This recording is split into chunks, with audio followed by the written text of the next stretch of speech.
Армысыздар бауырлар. Мынау Сарыағаш курорттық аймағындағы шипажайлардың рейтингін анықтау, олардың қызмет сапасының қаншалықты демалушылардың көңілінен шығатынын зерделеп қарау. Міне әлі күнге біз жалғастырып келе жатырмыз. Келесі кезекте Гидро Лайф шипажайына келсек, мен Google картадағы пікірлер мен мынау Яндекс картадағы пікірлер екеуін қазір ашып сіздерге оқып көрсетіп беретін боламын. Соған қарай бұл шипажайдың қызмет сапасына өздеріңіз көз жеткізсеңіздер болады.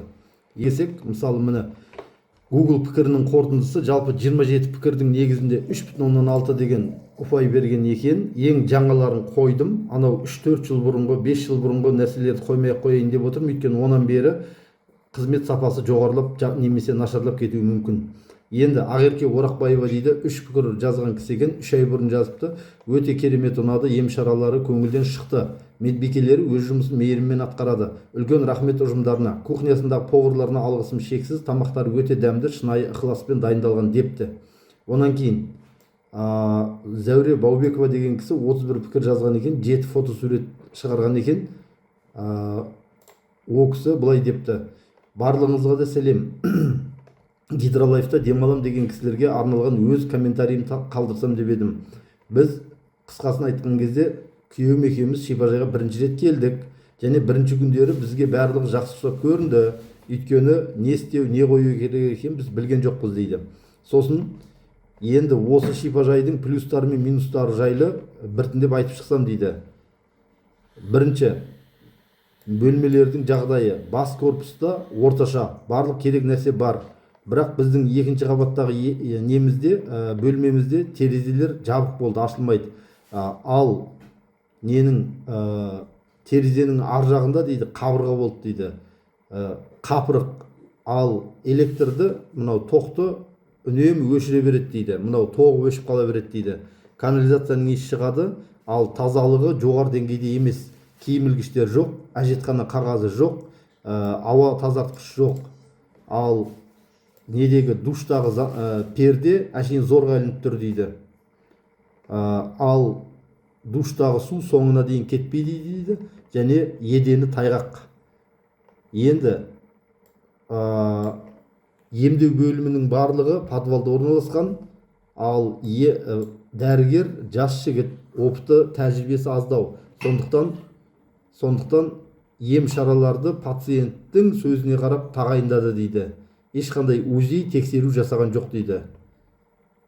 Мен ойымша, мынау ем шаралар тізімін кезегімен жазып іліп қою керек сияқты дейді.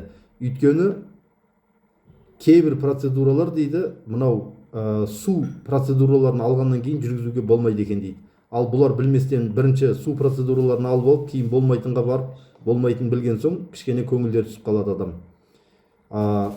Және қандай ем шараның қай жерде қалай өтетінін білмейсің дейді. Ал бірақ ондағы мынау қызметкерлері Әйгерім, Салтанат, Жадыра және басқалары барлығы да еңбекқор. Сондықтан Жания деген официант қыз жұмыс істейді дейді. Барлығын әкеледі, барлығын түсіреді дейді. Ол қызды ресепшнге қойса болар еді дейді. Кешке келетін болсақ, ешқандай сауықтыру программалар жоқ. Еш болмаса аптасына 3 рет қандай да бір ойындар, дискотекалар жасауға болар еді ғой дейді. Мынау кішкене сыйлықтар беріп, утешительный приз дейді ғой, соларды беріп, конкурстар жасап қойса болар еді дейді. Ал соңына келген кезде ең үлкен плюсы, ең үлкен жақсы жағы, ем шараның барлығы бір жерде, үлкен кезектер жоқ дейді. Енді осы жерде кетсем, менің бір танысым осында Гидролайфқа орналасып жатты. Сонда айтып отыр, осы сізге айтайын ба, қазан айының аяқ жағы ма еді, қазан айының орта жағы ма еді, сол кездерде. Сонда ол кісі айтып отыр, мынау қай ем шараның қай жерде жасалатынын білмейміз. Сосын бүкіл неге жаңағы емдік корпуста жүрген бірақ медсестра бар дейді.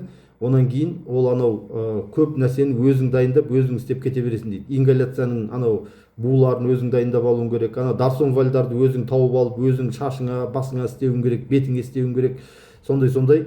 Былайша айтқанда адамдар жосып, босып жүрді дейді. Кім не істерін білмей дейді. Ол менің демалушымның айтқан, танысымның айтқан сөзі.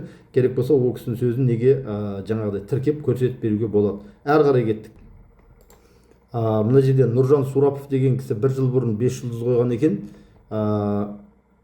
Жадыра Азимова деген кісі 1 жыл бұрын сәлеметсіздер ме, Гидролайф шипажайына алғысым шексіз, себебі барлық жағдай жасалған. Намаз оқимын десең мешітті қасында музыкадан бұрын азанның үні шығады, тамаша, бізді жақсы күтіп алды, атмосферасы тамаша дейді. Енді мына кісі өзінің діни құлшылығына көбірек пайдасы тиді деп соған 5 жұлдыз қойған шығар, оны да қабылдайық. Айгерім деген кісі де 5 жұлдыз қойыпты. Енді достар, біз жалпы мына нәрсе бар да, бізде шипажайлардың мынау қызмет сапасын бағалаған кезде, мына комментарийлерді, пікірлерді оқыған кезде, біз жалпы керемет болды, тамаша болды деп жалпылама айтқаннан гөрі, мынау детальды түрде бөлшек-бөлшегімен әр бөлікті жөндеп айтып отыратын нелерді ортаға шығаруға тырысамыз. Яғни шипажайдың қызметі туралы айтқан кезде бүге-шүгесіне дейін нақтылап айтатын комментарийларды көбірек оқуға тырысамыз да, ал жалпы керемет болды 5 жұлдыз қоя салам деген кісілердікін бір қысқаша ғана шолып өтеміз. Кетсек,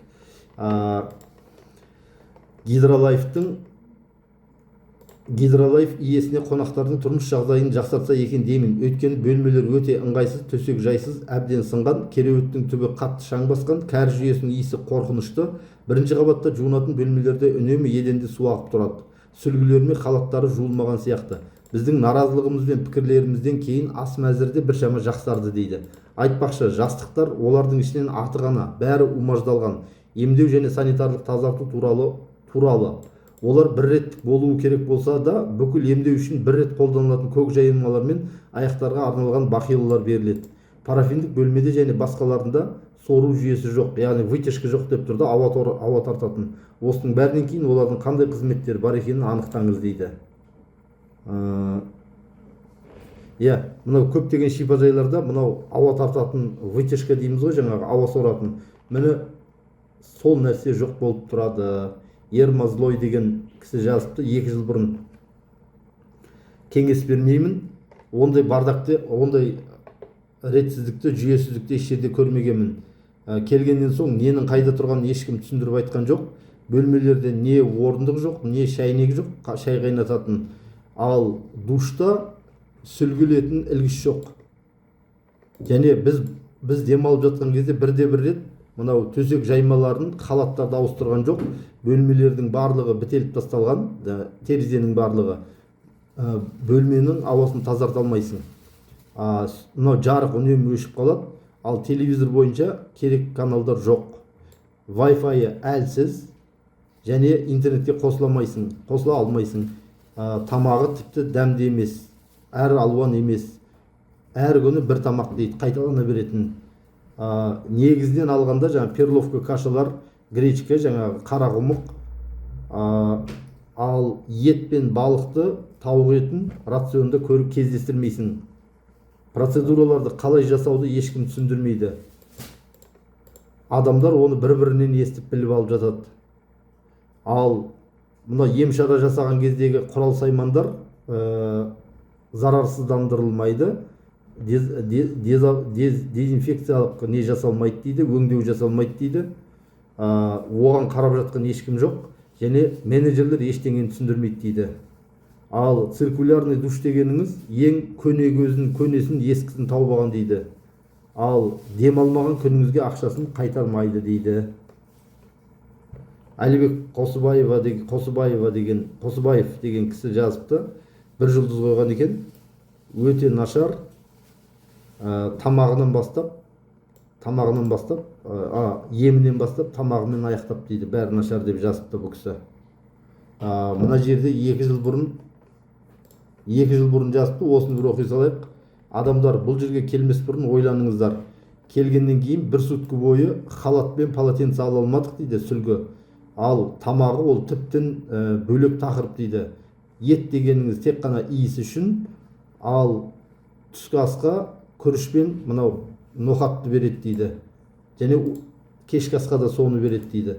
Ал порциялары, тамақтың порциялары балабақшадағыдай дейді.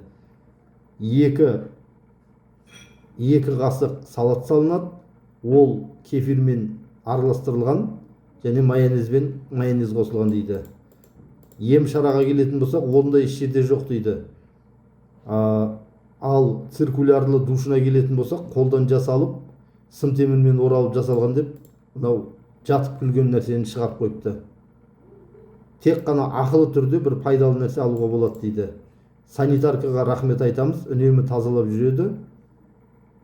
Қысқасын айтқанда, егер сіз диетаға отырғыңыз келсе және таза ауа жұтқыңыз келсе, осында келе беріңіз дейді. Ал енді емделуге керек болса, бұл шипажайды айналып өтіп кеткеніңіз дұрыс депті. Міне бұл Google пікірлер, Google картасындағы пікірлер. Енді Яндекске келсек, бұл кісі 4/1 деген 61 бағалаудың арасында ең жаңаларын қойдық.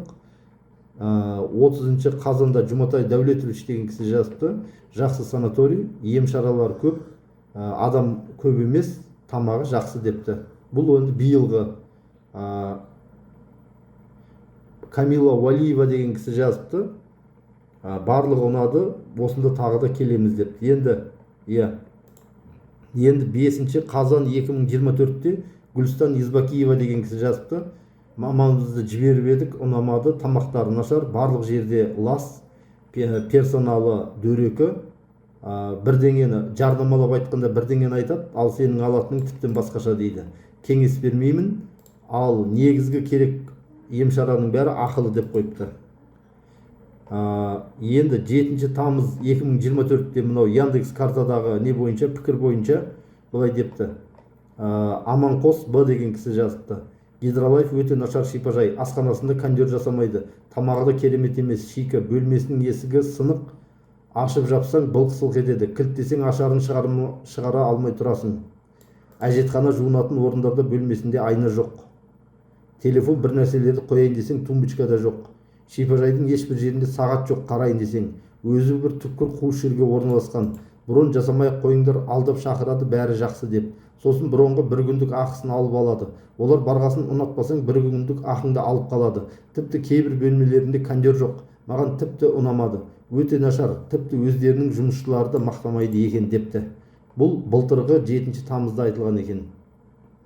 Ал енді былтыр 17 шілдеде Айжан Канетова деген кісі былай деген екен.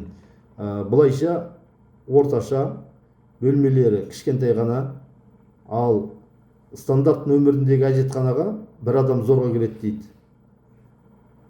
Ал рекламада айтылған 24 түрлі ем шараның ешқайсысы жоқ, және қызметі де әлсіз дейді. Мен де әзірге осымен тоқтала тұрайын. Міне достар, егер сіздер шипажайға келіп демалған болсаңыздар, шипажайдан қандай да бір қызмет көрген болсаңыздар, және оның артық кем тұстарын көрген болсаңыздар, бізге хабарласып айтып отырыңыздар. Біз шипажайлардың соған қарай рейтингтерін шығарып отыратын боламыз.